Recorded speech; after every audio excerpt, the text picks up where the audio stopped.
ancaman orang meninggalkan sholat. Apa ancamannya, Bib? Pertama, orang meninggalkan sholat ketika dikubur akan disiksa. Nomor tung.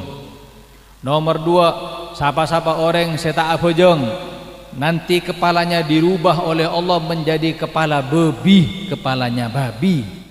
Datang Pak ke jenazah si ayah tadi itu, ketika dibuka kain kafan, naudzubillah, apa yang terjadi? Badan si ayah sudah kopong, sudah hitam, kepala berubah menjadi seekor babi.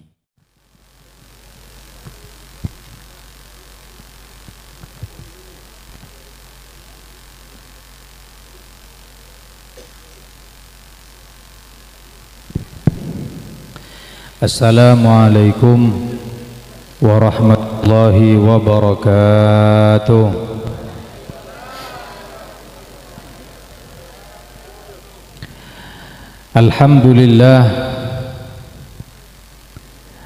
Alhamdulillahi rabbil alamin, wa bihi nasta'inu ala umuri dunya waddin. Wa sallallahu wa sallam ala sayyidil mursalin sayyidina wa habibina wa syafi'ina wa qurrati a'yunina Muhammad sayyidil anbiya'i wal mursalin wa sayyidish syuhada'i was salihin, salawatu rabbi wa salamuhu alaihi wa alaihim ajma'in. Amma ba'du.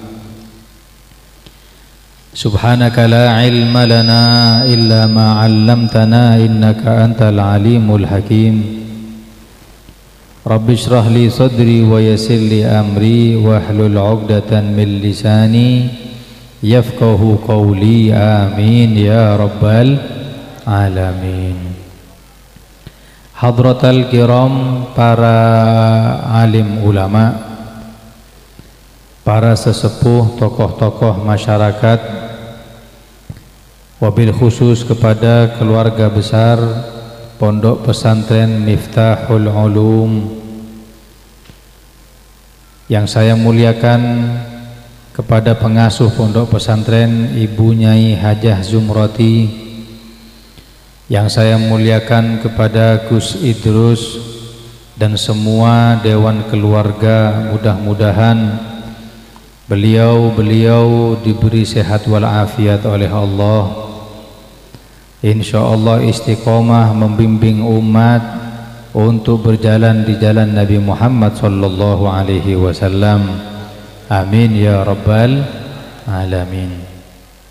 Tak lupa kepada Bapak Lurah Abdul Hafi dan semua perangkatnya, kepada para alumni Pondok Pesantren Miftahul Ulum, para santri-santriwati yang insyaallah pewaris Nabi Muhammad sallallahu alaihi wasallam. Kita doakan mudah-mudahan santri-santriwati ilmunya manfaat, kelak bisa menjadi pelita-pelita umat yang insyaallah kelak dibanggakan nabinya Muhammad sallallahu alaihi wasallam. Amin ya rabbal alamin. Hadirin hadirat yang dimuliakan oleh Allah,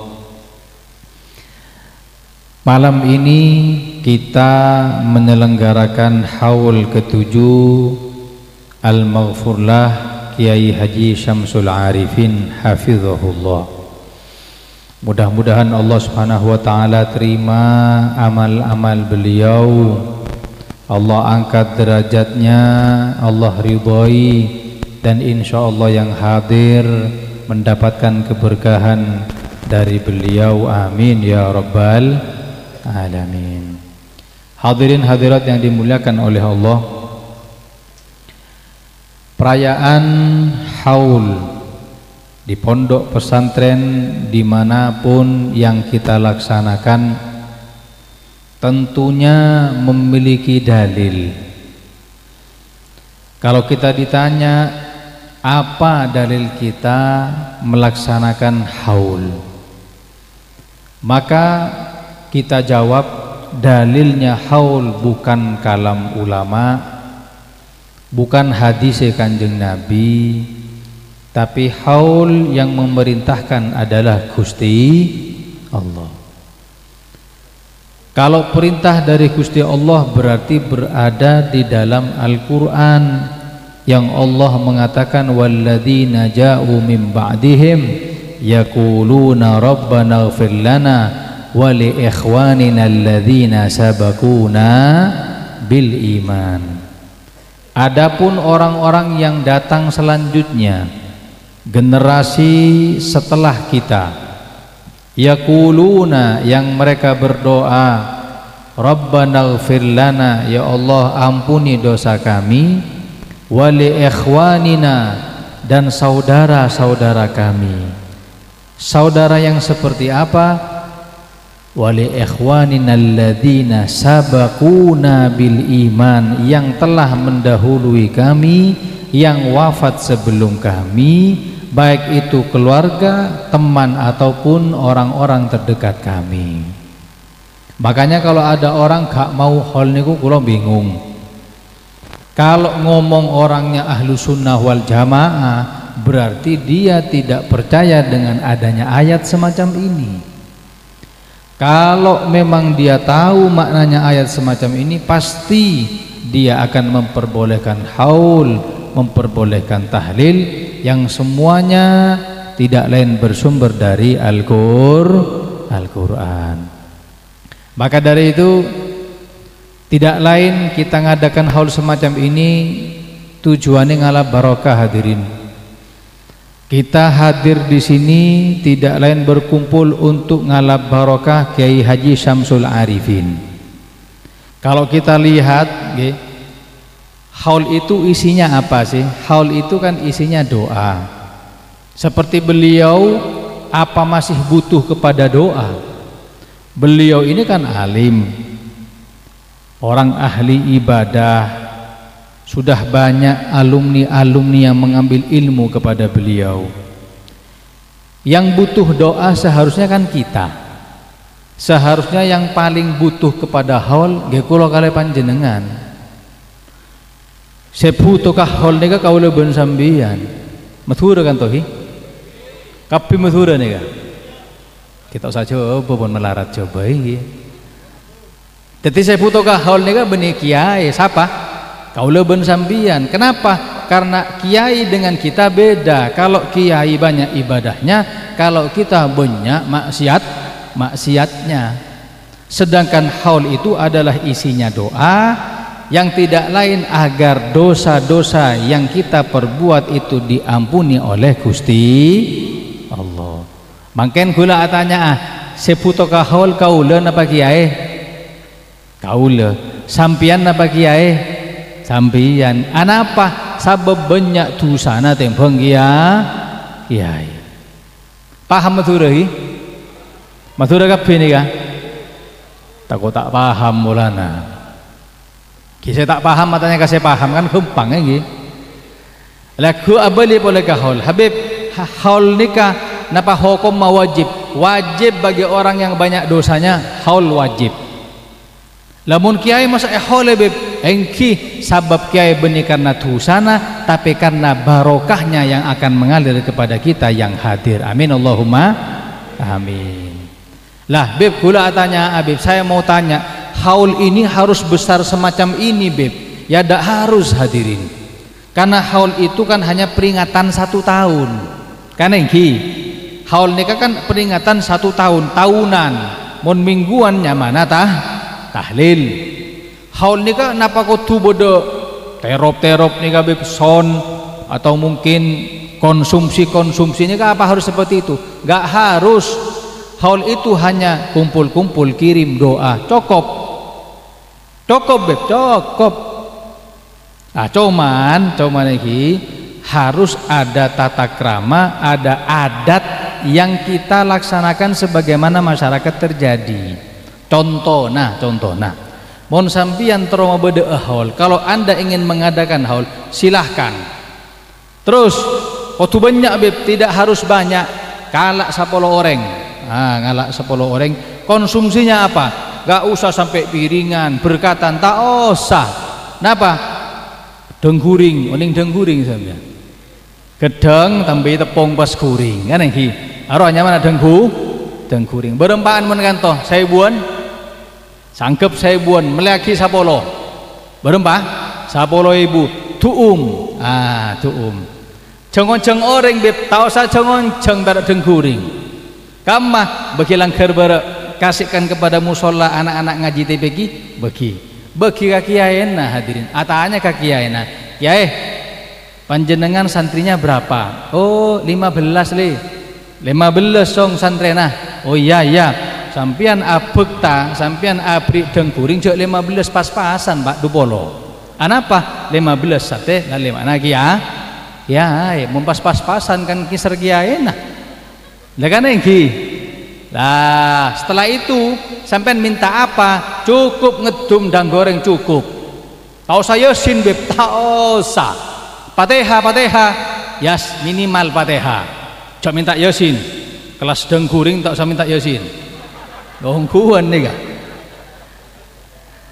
kelas dengkuring cukup Fatihah dan Fatihah cukup 1 lembar cok jor aja Fatihah Pak lembaran telur lembar beb Fatihah lumayan mau dengkuring ya kan iki mohon kau lepas kocak Habib mau beb Fatihah terus dikasih gedang goreng itu gua ada mohon banyak Fatihana apa beli ben gua baca tibi kakan tibi lah kelas gedang goreng itu cukup Fatihah lu kalau minta yang namanya Yasin beb Waqiah Tabarok sampai bodo ceramah Habib sedatang jadeng goreng Pak apa nasi telur saparo cengi cukup alhamdulillah napa boleh bodo santri-santri ini yang membacakan surat Yasin Masya Allah kalau sudah yang baca santri anak-anak pencari ilmu agama bacakan Yasin komok Pak la ilaha illallah ya Allah ya Qadim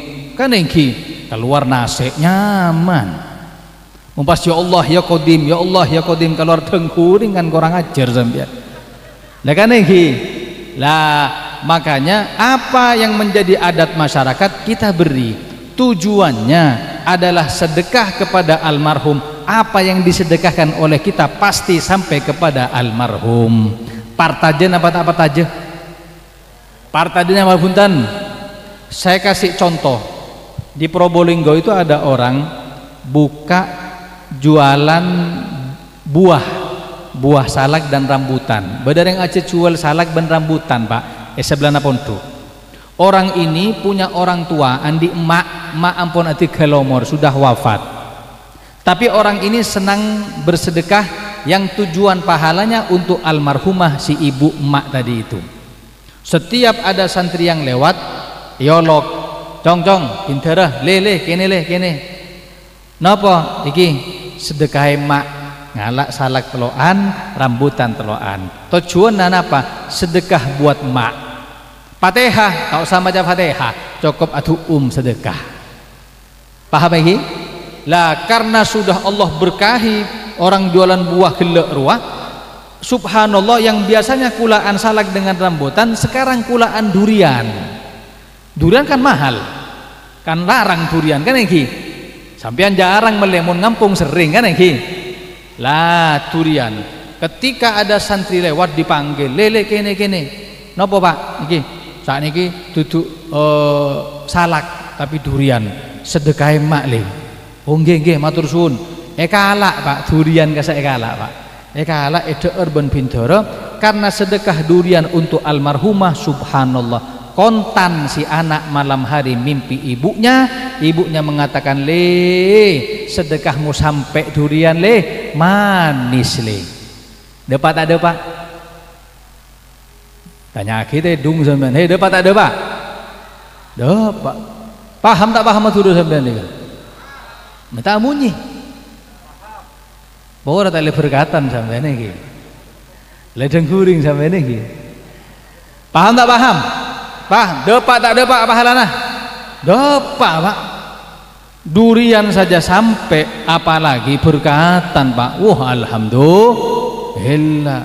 Sampai apa yang kita sedekahkan kepada almarhum tadi itu insya Allah menjadi ladang pahala. Kalau ada orang bilang, oh berarti yang baca itu tidak ikhlas Beb, cuman ngarep berkatan dua Beb, ngarep burin dua. Loh belum tentu Pak, karena urusan ikhlas dan ikhlas itu urusannya hati, urusan hati ikhlas tak ikhlas.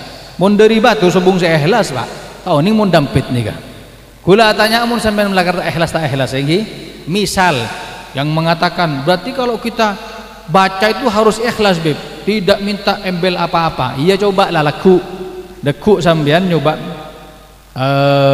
ngundang 10 orang tetangga, ngomong Pak badal maghrib ada haul kecil-kecilan bapak saya iki ngereng Pak lastari maghrib kacompo badan apa bada haul abakulah engki 10 orang kuy mari akumpul badal maghrib ngereng mau siasin tabarok waqiah tak usah ceramah tak usah mari Fatihah terakhir engki terakhir Fatihah langsung sampian keluar kelabeng gesa tak usah angkai panapa. Tidak usah disuguhi apa-apa orang yang baca tadi itu, langsung ke labeng langsung matur sampean Allahumma sholli ala Muhammad. Kira-kira langsung jaga pada tolian. Jaga pada tolian. Lihat tolian nyari apa? Nyari tak ikhlas berarti iki. Asaraan mun dampit nih berarti. Lah maka dari itu apa yang kita sedekahkan untuk almarhum ada semuanya pahalanya di sisi Allah Subhanahu wa taala. Maka kita minta kepada Allah Subhanahu wa taala mudah-mudahan berkat sedekah kepada beliau yang hadir semacam ini semuanya saya oleh berkatan satu jenah yang hadir mendapatkan keberkahan dan sedekah yang dikeluarkan untuk almarhum Kiai Haji diterima oleh Gusti Allah. Amin ya rabbal alamin. Hadirin hadirat yang dimuliakan oleh Allah Subhanahu wa taala, nikaki muqaddimah. Dalam kesempatan kali ini saya ingin memberikan penjelasan tentang satu riwayat yang diucapkan oleh Imam Al-Haddad. Seorang ulama, beliau mengatakan kepada kita, as-sawarifu anit ta'ati arba'atun. Orang bisa keluar dari taat itu karena 4 hal. Orang bisa maksiat tak ndek taat boleh karena 4 hal. Ini bahaya nih Kak. Kalau kita sampai ada salah satunya saja, maka bisa jadi kita bermaksiat kepada Allah. Na'udzubillah. Jadi tengah keempat nih Pak. Ada 4 hal yang kalau kita kerjakan satu, maka kita akan terjerumus ke dalam maksiat. Apa yang pertama? Al-jahlu. Napa al-jahlu? Kebodohan. Orang kalau tidak tahu ilmu agama lebih banyak maksiatnya ketimbang ibadahnya. Orang kalau tidak tahu bagaimana ancaman perbuatan zina, dia akan terjerumus ke dalam perbuatan zina. Orang yang tak oning bagaimana ancaman minuman khamar, dia pasti minum minuman khamar. Kenapa Habib kok banyak orang gak sholat? Iya, karena tidak tahu ancaman orang meninggalkan sholat. Kalau tahu ancamannya, maka tidak ada orang yang meninggalkan sholat. Mun beda orang bengal atika lagi sholat, tak bejeng. Kenapa? Sebab tak tahu buduh deka ilmu agama. Kalau tahu bagaimana ancaman syariat, tidak akan mau meninggalkan sholat 5 waktu. Lah makanya al-jahlu ini harus dihilangkan. Dengan cara apa? Masuk ke pondok pesantren, ajar ke kiai. Kalau tidak bisa menjadi santri, minimal hadir ke pengajian yang sifatnya mingguan atau bulanan. Cok neng ecompoan sambian. Anapa? Tak bisa oleh ilmu agama. Harus mencari ilmu agama. Maka al-jahlu harus dihilangkan dengan belajar. Adanya pondok pesantren, madrasah tidak lain untuk menghilangkan al-jahlu, kebodohan kepada ilmu agama. Coba orang yang meninggalkan sholat 5 waktu, yang tidak punya ilmu agama, sekarang kita jelaskan kepada mereka ancaman orang meninggalkan sholat. Apa ancamannya Bib? Pertama, orang meninggalkan sholat ketika dikubur akan disiksa. Nomor 2, siapa-siapa orang seta abojong nanti kepalanya dirubah oleh Allah menjadi kepala babi, kepalanya babi. Ada ceritanya Beb, ada dalilnya Beb. Badah di zaman Kanjeng Nabi itu ada seorang pemuda, anak-anak ngode, menangis datang kepada Kanjeng Nabi. Nabi tanya, hei pemuda, kenapa engkau menangis? Kata pemuda, Kanjeng Nabi, abah saya meninggal, bapan gula mate. Lah terus aki beni maulana mate gula nangis. Polana apa? Abah kanto lastare mate, ini badan menjadi menghitam, kepalanya babi. Apuh, kata Kanjeng Nabi, parah berarti. Iya Kanjeng Nabi. Terus ya sudah, aku utus 2 sahabat, Sayyidina Abu Bakar dan Sayyidina Umar, untuk melihat jenazah ayahmu. Datang Pak ke jenazah si ayah tadi itu. Ketika dibuka kain kafan, naudzubillah, apa yang terjadi? Badan si ayah sudah kobong, sudah hitam, kepala berubah menjadi seekor babi. Laporan kepada Kanjeng Nabi, ya Rasulullah, wajadna mithlal khinziril aswad. Kanjeng Nabi, kami mendapati jenazah sudah berubah kepalanya seekor babi. Cetak ini ke ampun au babi Kanjeng Nabi, boten celeng poton Kanjeng Nabi. Lah terus maka Rasulullah SAW datang kepada si ayah tersebut, kepada jenazah tersebut, famasaha biyadihi syarif, diusap sareng Kanjeng Nabi Pak. Ya usap ben Kanjeng Nabi, badan tersebut set, maka kembali seperti manusia semula. Ampun teti manusia boleh, sudah kembali manusia seperti semula. Maka Nabi mengatakan, wahai sahabat, sekarang kau mandikan jenazah ini, kemudian kau kafani, kemudian kau sholati, lalu kita kubur bareng-bareng. Siap Kanjeng Nabi. Akhirnya dimandikan, dikafani, disolati bareng-bareng. Akhirnya masuk ke pemakaman. Ketika masuk ke pemakaman, masuk ke liang lahat, dibuka kain kafan, kaget sahabat, takerjet sahabat nih Pak.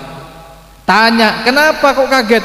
Dibuka, ternyata kepala yang awalnya manusia sekarang berubah kedua kalinya menjadi seekor babi. Sudah diusap oleh tangannya Kanjeng Nabi, tetap balik kembali kepada keadaan yang hina semacam itu. Kaget sahabat, dipanggil Kanjeng Nabi, datang Kanjeng Nabi, ya Allah, dosa apa iki? Dosa apa ria? Sudah aku usap, aku doakan, tetap balik menjadi kepala seekor babi. Akhirnya Kanjeng Nabi tanya, ayyuhasyab, he pemuda, ayyu amalin kana ya'mal abuka fid dunya. Nak-nak ngodah, Arya paan bean dia alaku apa itunya? Apa maksiat ayahmu ketika di dunia? Kata si pemuda tersebut, wahai Rasulullah, kalau ayah saya pembunuh bukan, ahli minuman keras tidak, pezina wedoan botan, terus apa? Ayah saya gak sholat Kanjeng Nabi. Nah, ketika mengatakan gak sholat, Nabi mengatakan, hei sahabat, ketahuilah orang yang tidak sholat, kelak kepalanya diubah oleh Allah menjadi seekor babi. Naudzubillah. Tak bojeng sengak dadi babi. Kadang zuhur siap, asar abojeng, maghrib sholat, isya lengkap, basobu nakul belu. Kan beda mungkin. Jamaah ini ka subuh kul belu beda. Hadir mungkin. Koti nyunjung. Tak banget. Subuh tedung, jaga kul belu.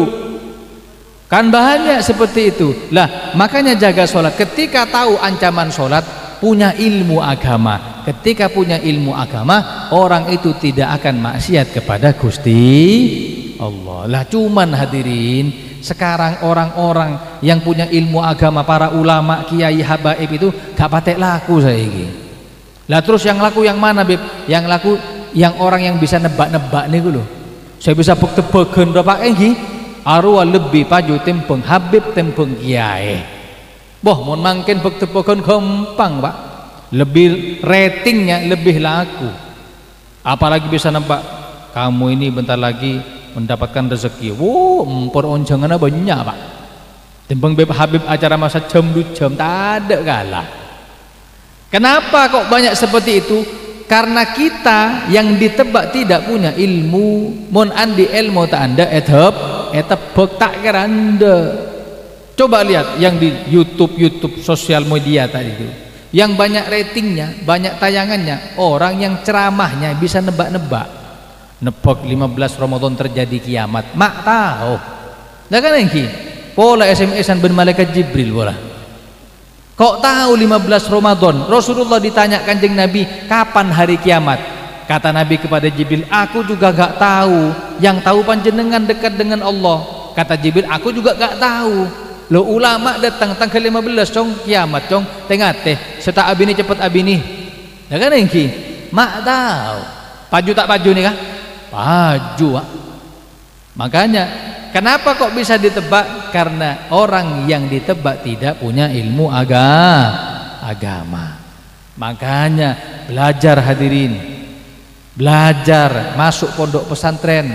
Jangankan sampai jadi santri, hadir majelis semacam ini pahalanya besar. Sampean kuntojo oleh pahala, Pak. Apa pahalanya, Beb? Nabi mengatakan, huduru majlisi ilmin khairun min ibadati alfi raqatin. Hadirnya kita ke majelis ilmu itu dapat pahala 1000 rakaat. Dapat pahala 1000 rakaat. Banyak tak banyak 1000 rakaat? Banyak tak banyak 1000 rakaat? Banyak. Banyak tak banyak? Banyak. Mohon jangan gula tergantung otangnya. Mohon otangnya 5.000, 1.000 muku sampean banyak nambah sakoni. Sakoni. Mohon otangnya 300. Kalau punya hutang 300, kita punya uang 1.000. Uang 1.000 banyak apa sedikit? Banyak. Lah, mangken nih kakak uleban sampean andi otang napa tandi otang? Andi otang tandi otang. Andi banyak. Apa hutangnya, Beb? Bukan hutang, tapi amaliyah yang menghapuskan amal pahala sering kita lakukan. Kita mungkin pahala 1000 kita rasakan banyak hadirin, tapi kita lupa dengan hutang kita. Hutang kita banyak. Contohnya, orang kalau masuk ke masjid itu dilarang ngomong urusan duniawi. Jualan di masjid haram hukumnya. Apalagi ngomong politik di masjid. Kata Nabi, man takallama bi kalamid dunya fil masajid ay fil masjid. Barang siapa orang ngomong duniawi di masjid, ahbatallahu amalaha arba'ina sanatan, itu kobong amal pahalanya 40 tahun. Berapa tahun? 40 tahun. Kalau 1 kali, kalau 10 berapa? 400 tahun. Otang sambil. Kadang jualan di masjid, pas Jumatan jualan di masjid, sering. Saya pas khutbah di atas, dia gending sepeda motor. Baru suprafit Kak, 7 juta, gelem sampean. Oh gelem niku bareng enggak ada. Ya kan beda makin. Bahkan ngomong politik di masjid. Sampean 01 apa 02? Oh 02, Pak. Langsung kobong 40 tahun. 40 tahun kalau satu ucapan, kalau 10 kali ucapan, kalau setiap Jumat berapa yang kobong amaliyah kita hadirin? 400 tahun. Lah terus kita nutupi utang 400 tahun dengan apa? Oh sholat, Beb. Oh sobukol belu apa aja. Sholat mau kita andalkan, sholat sunnah jarang, duha apa boleh, tahajud terhanyut banyak, tak ada.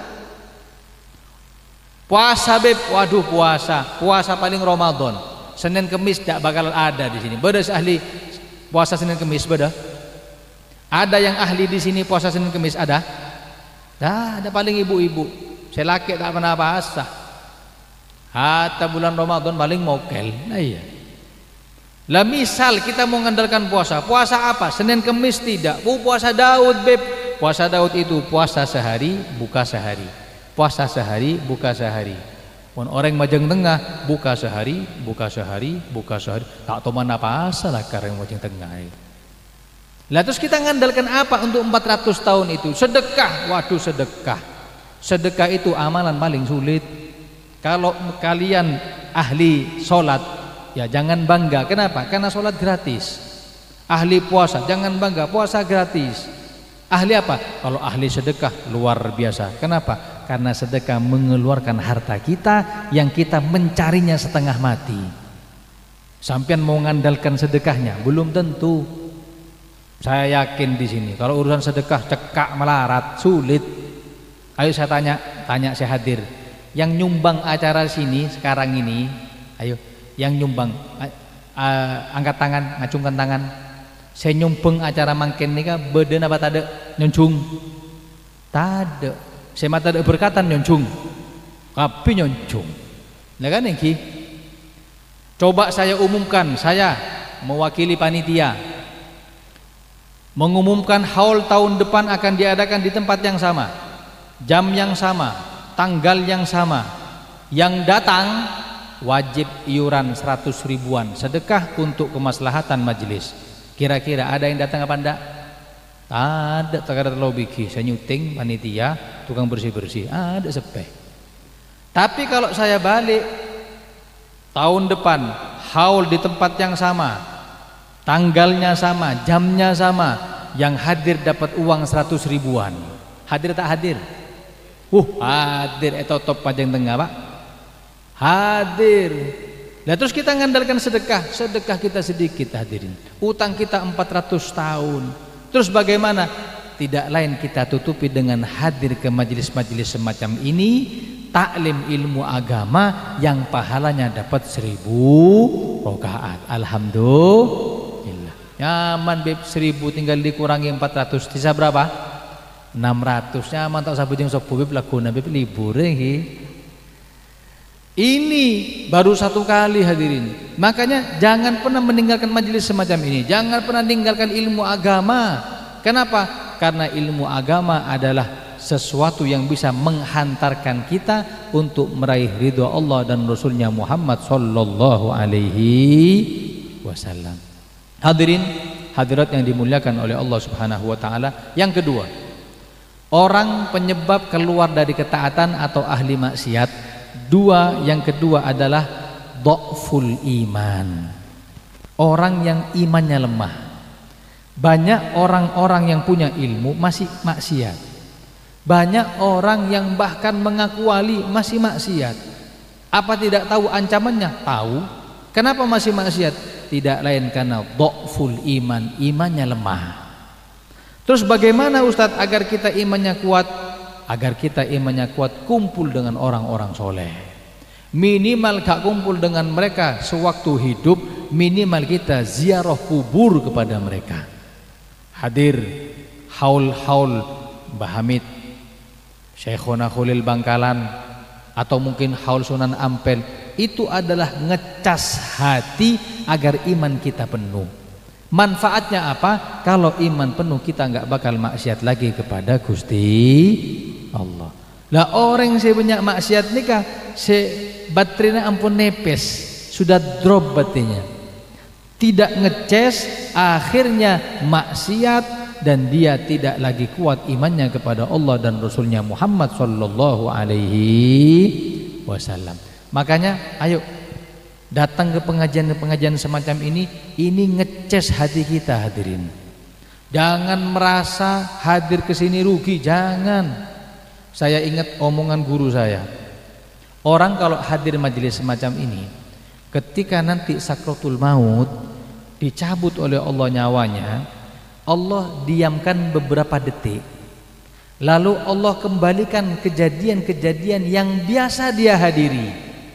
Orang ini biasa kemana? Ke majlisan, solawatan, dibaan, tahlilan. Lah di detik-detik terakhir dikembalikan memori tersebut oleh Allah, maka meninggal orang tersebut dalam keadaan husnul khotimah. Mudah-mudahan semuanya husnul khotimah. Sebaliknya kalau orang tadi itu biasa hadir ke majlis-majlis yang lalai, majlis maksiat, maka ketika dicabut oleh Allah nyawanya, Allah diamkan beberapa detik. Lalu Allah ulangi kejadian-kejadian maksiatnya dia. Hadir ketika orkes, hadir dangdutan, hadir majelis-majelis semacam ini, maka ketika saat itu dikembalikan memorinya, maka meninggal dalam keadaan su'ul khotimah. Na'udzubillah. Makanya hadir. Nabi mengatakan tadi, huduru majlisi ilmin khairun min ibadati alfi rakaatin. Hadirnya kita ke majelis ilmu lebih afdal daripada sholat 1000 rakaat. Nabi tidak mengatakan yang hadir harus paham, enggak. Hadir tekak tak paham oleh 1000 rakaat, tekak pun tedung oleh 1000 rakaat, tidak masalah. Yang penting hadir, dapat pahala yang banyak dari Allah Subhanahu wa ta'ala. Maka dari itu hati-hati yang kedua. Apa itu? Dhaful iman, iman yang lemah. Maka kita minta kepada Allah, mudah-mudahan iman kita nambah.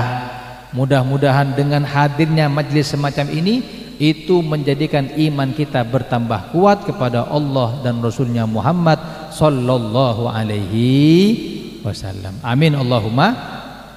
Hadirin hadirat yang dimuliakan oleh Allah Subhanahu wa taala. Yang ketiga, orang bisa maksiat kalau bukan karena yang kedua ini, mungkin yang ketiga. Apa itu? Tulul amal, panjang angan-angan. Banyak inginnya terhadap duniawi, banyak terona urusan dunia. Hadirin, manusia ini tidak akan puas kepada dua hal. Apa? Pertama, ilmu. Meskipun sudah tahunan cari ilmu, merasa bodoh masih. Begitu juga yang kedua. Apa itu? Harta. Orang sudah kerja, sudah miliuner, dikasih uang tetap mengatakan butuh. Hadirin, makanya tulul amal bahaya, penyakit. Panjang angan-angan ini penyakit. Orang punya HP 1 pengen 2, andik 2 minta telok, andik telok minta 4, beri 4 minta buka konter. Ini manusia.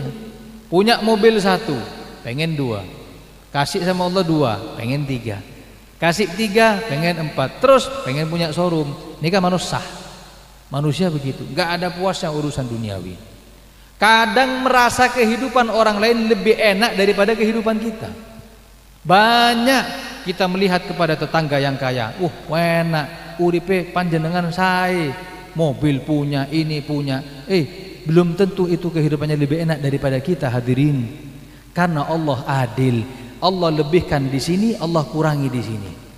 Kadang lebih ke dia, kadang kurangi ke ento. Kadang dilebihkan di sini, dikurangi di sini. Allah adil.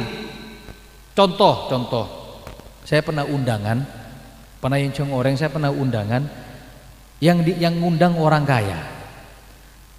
Dan sampean tahu rumahnya, gang sini sampai sebelah sini tembus, kuwede. Gang sini sampai gang sini tembus. Hadirin, rajah, rumahnya besar. Waktu ramah tamah. Saya tanya, panjenengan saya Pak nggih, napa Beb? Nggih, rumahnya gede, besar. Apa yang panjenengan inginkan tinggal beli. Kata dia, Beb nyun sewu Beb, justru saya mau minta doa sama Habib. Loh, doa apa lagi? Saya punya segalanya. Kata dia, saya memang punya dunia Beb, saya punya harta Habib, cuman saya tidak punya satu. Apa? Nyun sewu nggih, saya tidak punya anak. Boten gada yugo, taan di anak Pak. Rumah sebesar itu hanya ditempati 2 orang. Allah itu adil, dilebihkan di harta, dikurangi dalam keturunan. Begitu kehidupan itu. Kebalikannya kita, radik seret, bek melarat urusan spesian, urusan ekonomi, waduh sewurat setengah mati. Tapi urusan keturunan Pak, urusan abudu, kesebelasan Pak. Seperti kocengan lemak-lemak aduan ben gojengnya. Allah lebihkan di keturunan, tapi memang sedikit daripada harta. Saya tanya, panjenengan pengen yang pertama apa yang kedua? Yang pertama sugih, gak punya keturunan. Yang kedua biasa tapi kesebelasan. Ayo, milih yang mana? Nomor 2 Pak. Adil Allah itu.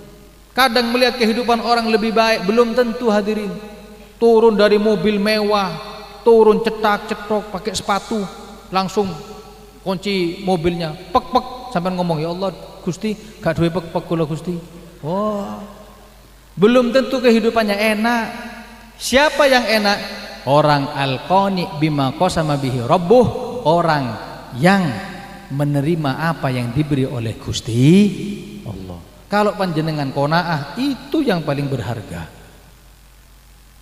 Ada satu orang kiai, namanya Ibnul Jarih, alim, ganteng, ulama, punya pondok pesantren, punya usaha.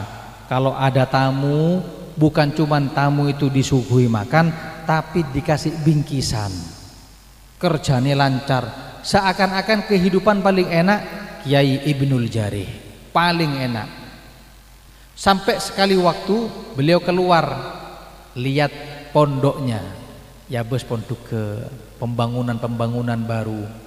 Ketika melihat pondoknya, perkembangan pondoknya, ada satu santri nyeletuk, ngocak, pada situng santri melihat kiai yang enak kehidupannya, langsung ngomong apa? Pakai bahasa Arab, ma'ahad mustari kabnil jarih.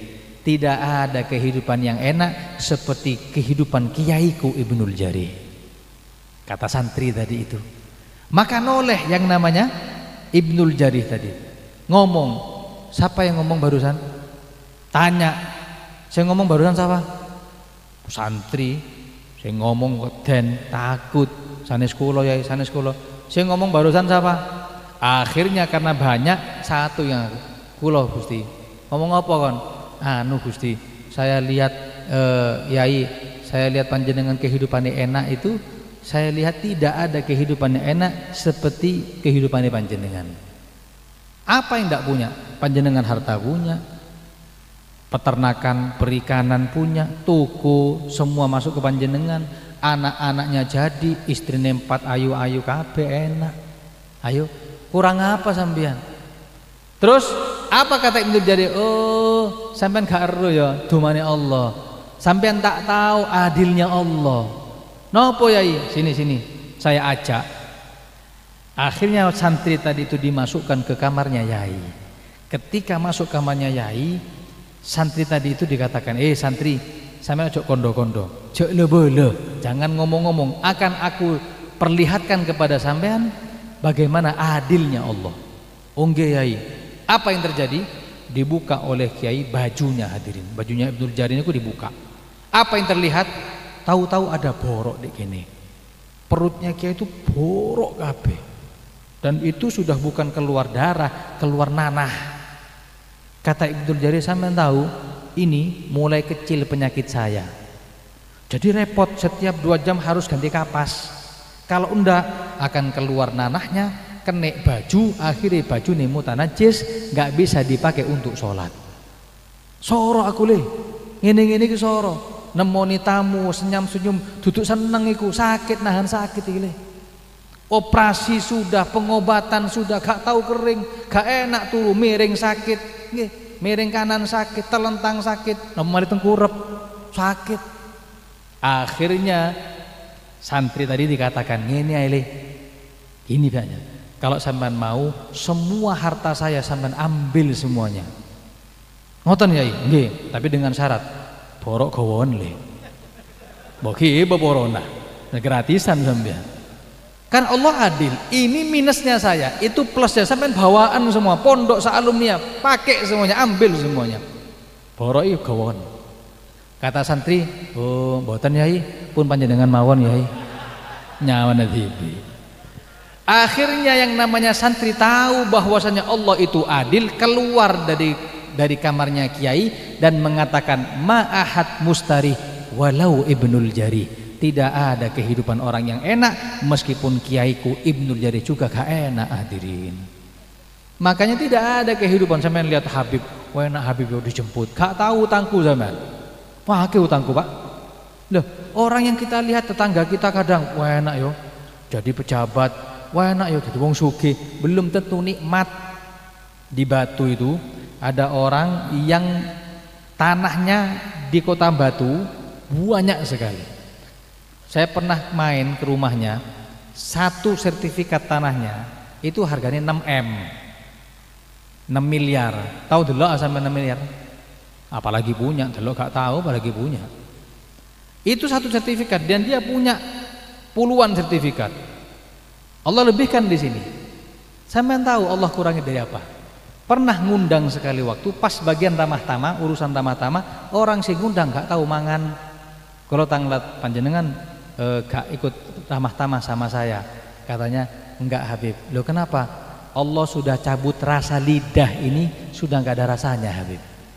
Jadi aku mangan rawon ambek soto podo, Beb. Kopi sama teh sama, cuman warnanya beda. Hilang ini, Beb. Pedes gak pedes podo. Ayo, mau sampean? Sugih, tapi semua rasanya sama. Tempe tahu podo, ayam bakar geprek podo ae. Gelem sampean? Kewaliane kalau kalian jenengan urusan uang seret, tapi kabeh masuk, Pak. Soto masuk, rawon masuk, gado-gado masuk, geprek masuk. Mek cuman mules tok titik ngebut maneh lah enak. Lah, ini yang kadang kita tulul amal, panjang angan-angan, merasa kehidupan orang lain itu sempurna daripada kita. Salah. Siapa orang yang sukses? Orang yang al-qani bima qasama bihi rabbuh, orang yang qanaah atas pemberian Gusti Allah kepada kita. Mudah-mudahan semuanya punya sifat qanaah, nerima apa yang sudah diparingi Gusti Allah. Amin ya rabbal alamin. Hadirin hadirat yang dimuliakan oleh Allah. Yang keempat, yang terakhir, orang bisa maksiat gara-gara yang keempat. Apa itu? Hati-hati. Apa? Aklul haram wasyubuhat. Makan makanan yang haram atau syubhat. Nabi mengatakan barang siapa yang makan makanan haram, mau tidak mau pasti maksiat. Sadar gak sadar pasti maksiat. Makanya hati-hati dengan makan-makan yang haram. Makan haram tadi itu bukan makan babi, bukan makan anjing, bukan makan ini, bukan. Makan yang haram adalah makanan yang kita nggak tahu asal muasalnya, itu penghasilan dari halal ataupun haram. Coba lihat sekarang yang kita pikirkan apa? Makanan yang bergizi, makanan yang punya vitamin, makanan yang menyegarkan badan. Kita gak pernah mikiri apa ini halal ataupun haram. Kadang yang kita pikiri bagaimana nanti sehat. Yang mana nanti sehat gak sehat ketika masuk liang lahat, mungkar dan nakir malaikat Gusti Allah niku gak bakal tanya sampai meninggal gara-gara sakit apa, gak bakal ditanya. Gak bakal ditanya sampean mati masuk kubur gara-gara TBC nggih. Boten. Tapi ditanya ketika kita makan yang haram akan ditanya. Yang makan riba hati-hati. Yang makan hal-hal yang sifatnya zalim, bukan punyanya dirinya dirampas, maka inilah yang menyebabkan kita maksiat kepada Gusti Allah. Makanya hati-hati. Orang itu kalau pengen mustajab doanya, jaga makanan. Para aulia, nggih, para aulia, para wali niku kenapa kok doanya manjur, doanya mantep? Kenapa? Sebab mereka menjaga kualitas makanan mereka, mereka jaga dari syubhat apalagi yang haram. Terakhir kita tutup dengan kisah seorang suami istri. Sing suami soleh, istri soleha. Jadi dua ini pasangan yang serasi. Ketika pernikahan berlangsung, suami mengatakan kepada istri, wahai istriku, aku akan memberikan kepadamu nafkah yang halal, bukan yang syubhat apalagi yang haram. Sampean jaga perutnya sampean dari hal-hal yang haram masuk ke dalam perut sampean. Ini yang laki soleh. Yang perempuan gengotan, ngomongnya begini, wahai suamiku, sampean cari kerja sing penting halal. Karena saya kuat nahan lapar, tapi gak kuat siksaane Gusti Allah nanti. Cocok nih Pak. Sing laki soleh, sing wedok soleha. Akhirnya ketika sudah menikah, hamil yang perempuan. Yang laki tanya lagi, yang laki mengatakan lagi, wahai istriku, bayi yang di perut kita ini besarkan dengan sesuatu yang halal, jangan yang syubhat, apalagi yang haram. Nggih, siap. Sampai akhirnya lahir anak laki-laki. Ngomong lagi suami, wahai istriku, jagan anak ini dari sesuatu yang syubhat apalagi yang haram. Nggih, siap. Sampai anak umur 7 tahun, Pak.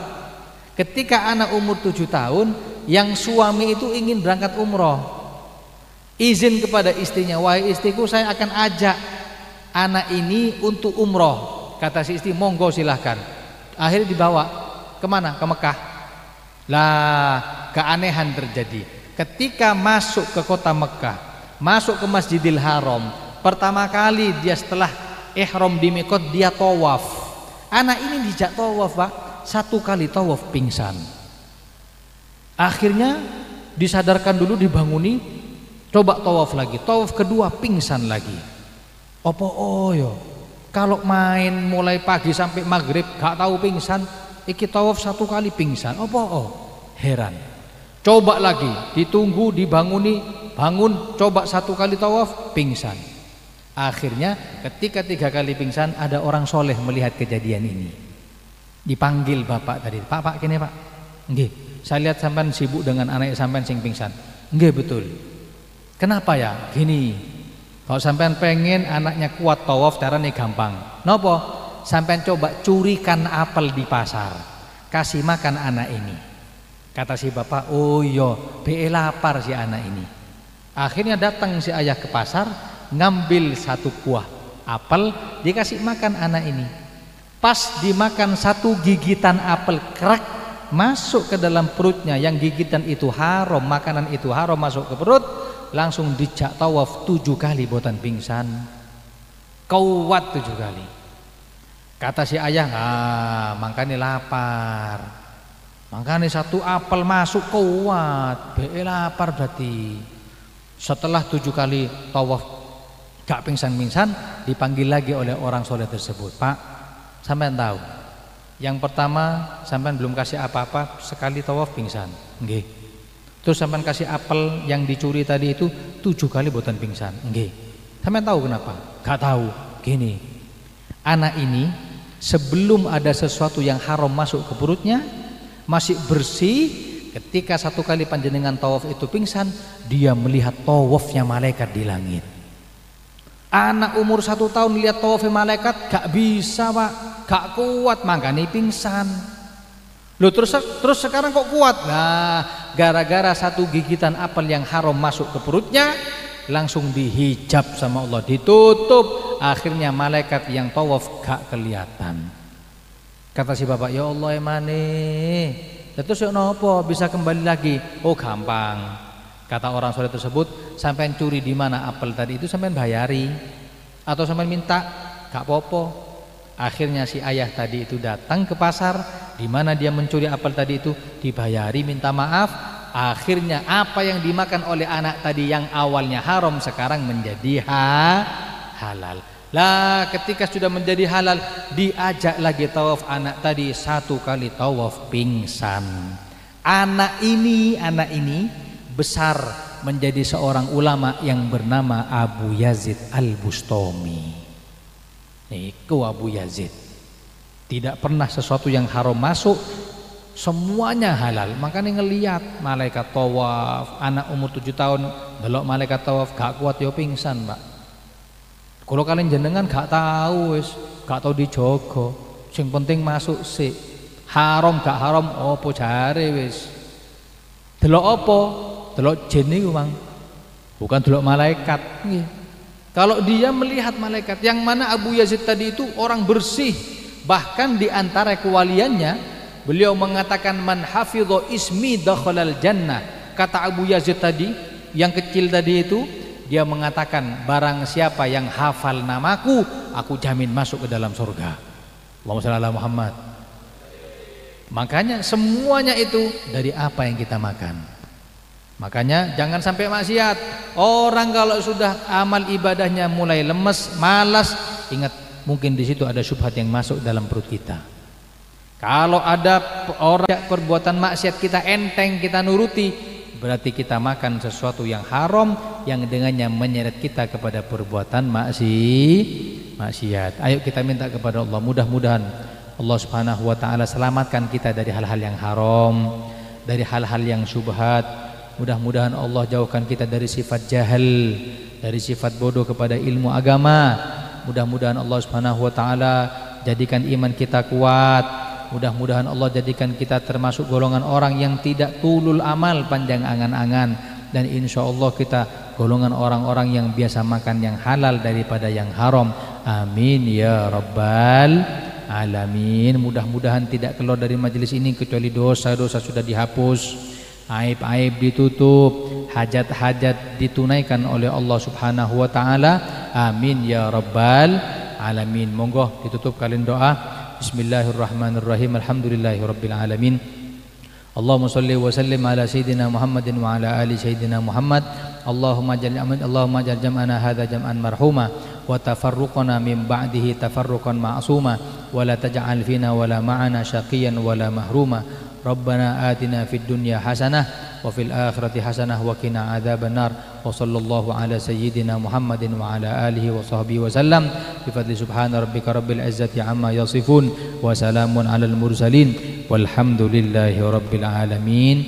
Ini yang bisa saya sampaikan, kurang lebihnya mohon maaf. Wassalamualaikum warahmatullahi wabarakatuh.